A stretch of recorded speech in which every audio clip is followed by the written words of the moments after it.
Hey guys, welcome back to my channel and I'm back again with another really interesting code question video today.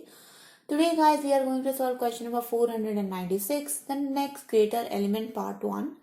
Before I start with the video guys, I just want to request you that if you have not yet subscribed to my channel, then please do subscribe and hit the bell icon for future notifications of more such programming and coding related videos. Let's get started with the problem statement.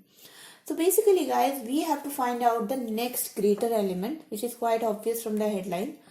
But let's see how we are going to do that. So basically we are given two arrays here, nums1 and nums2. Okay. Now we first have to find out the nums1 element in the nums2 array. So for example, in this case you can see that the nums1 element 4 is on index 2 in nums2 array, right? And once we have found that nums1 element in nums2, then we have to find out in nums2 array, which is the next greater element. That means the element towards its right, which is greater than the value 4. So in this case, there is no other element which is greater than 4. So my output corresponding to 4 is going to be -1. If you check 1, then you can see that 1 is on 0th index of nums2 array, but the element which is greater than 1, the next greater element is 3, right, in nums2 array. So we just have 3 as our result corresponding to 1. Similarly for 2, so 2 is the last element in nums2 array, so obviously there is no greater element after 2. So that's why for 2 also the output is -1, hence my output array becomes equals to -1, 3 and -1. So this is what we have to do. We first have to find out if the element exists in the nums2 array. If it doesn't exist, then obviously it's -1. If it exists, then in nums2 array, if there is an element which is greater than, that means the element that is on the right hand side and it's greater than the nums1 element value, then we have to put that element in our output. Okay, so I hope that is clear now. Constraints are pretty straightforward guys. Both the arrays range from 1 to 1000. Values ranges from 0 to 10 to the power 4. All the integers are unique and all integers from nums1 also appear in nums2. So this is pretty certain that all the values appear in nums2. There might not be a greater element next to them. Okay. Now follow up. Can we find a order of nums1.length plus nums2.length solution? Okay. So now let's jump to the solution part, and where I will explain the follow-up also pretty quickly. So let's take a brute force solution approach first. I'm not going to code it. I'm just going to explain it to you. So in a brute force approach, guys, what we are going to do, we are going to loop through the element 0 to nums1.length. Okay. So we are going to loop all the elements of nums1 array. Then for every nums1 element, so for example, my element is nums1 and every ith element, I am going to loop through entire nums2 array, and whichever element is greater than, so whichever nums2 element is greater than the element value, then that becomes our result. Okay, so that becomes my highest result value, right? But what will be the time complexity of this solution? Obviously this solution is definitely gonna work, and I have tested it. That solution is also accepted in Leetcode, but the time complexity for this solution is going to be order of n squared to n to the power 2, because we can see here that we are looping through the entire nums1, and for every nums1 element we are looping through the entire nums2. So this is not nums1 plus nums2 length solution. This is sort of nums1 into nums2 solution. Okay, so we are not going to do this approach. We are going to do this in a much optimized manner. Okay, so now let's see this example first. Okay, let me copy this example and try to understand it in a different way. So we can see guys, in the nums2 array, let's forget about nums1 for now. Let's see nums2 array. Okay, if I can find out a way in which I can just keep a record of every element which is greater than the ith element, then my job will be done, right? For example, if I can note down that the element greater than 1 is 3, the element greater than 3 is 4, the element greater than 4 is there is none, the element greater than 2 there is none, right? So if I can create a hash map in which I can store all the elements which are greater to the previous element, then my job will be done, right? So to solve this problem, what we are going to do is we are going to create a stack. Okay, we are going to create a stack which can keep a decreasing subsequence, which means that whenever we will encounter an element, for example, this is a element x, let's say x is my element, and then what we are going to do, we are going to look into our stack, right? For example, if I am my x is equals to 1, so obviously my stack is going to be empty, right? Then inside my stack I'm going to push 1. So let's say now my stack is having value 1. Now my x becomes equals to 3. So whenever I'm at this x element, I'm going to check inside my stack, I'm going to peek inside my stack, and I'm going to pop out all the elements which are lesser than this x, right? So in this case, the only element which is lesser than x is 1, right? Whatever elements I am popping, I am going to add it in a map, and I am going to put the greater x element as the value of the map, and the key will be the popped stack element. If I continue this process, what is going to happen is ultimately I will be I will be left with a hash map of integer pairs in which the key value will be the element of nums2 array, and the value is going to be the next greater element for that corresponding element in nums2 array. Then I can use that map to create my result set of nums1 elements, right?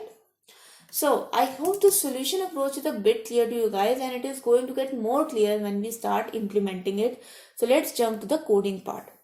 So first of all, I am going to create a hash map of integer data type. Let's name it map, new hash map. So this hash map is going to store the number and the next greater element of that number. The next thing I'm going to create is a stack of integers. So let's name it stack, new stack. Okay. Now what I'm going to do, I'm just going to traverse my nums2 arrays. For integer num in nums2, so for every number in nums2, what I'm going to do is I'm going to find out if the stack is empty or not. So while stack dot is empty, so until the stack is not empty, and I am going to check that if stack dot peak is lesser than the num value. Okay, if that is true, then I will put inside my map that for that particular stack value, the stack dot pop, I am going to put the next greater element as num.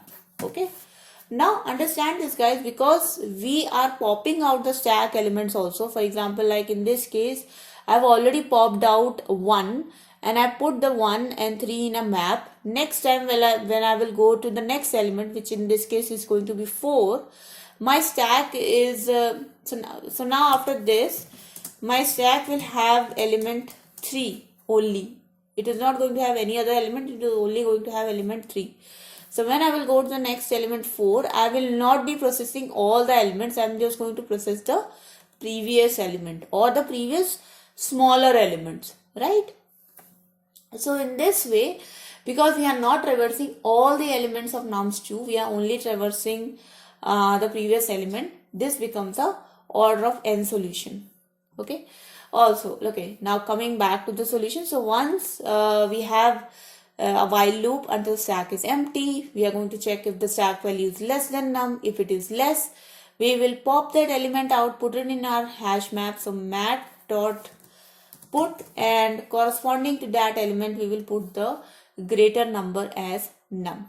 Okay. Once this thing is done, we will push the current number value to our stack. So stack.push num, so that the next element can be compared to it. Now when this for loop is going to get over, my map will have the number and the next greater number pairs. So now I can simply iterate the nums1 array.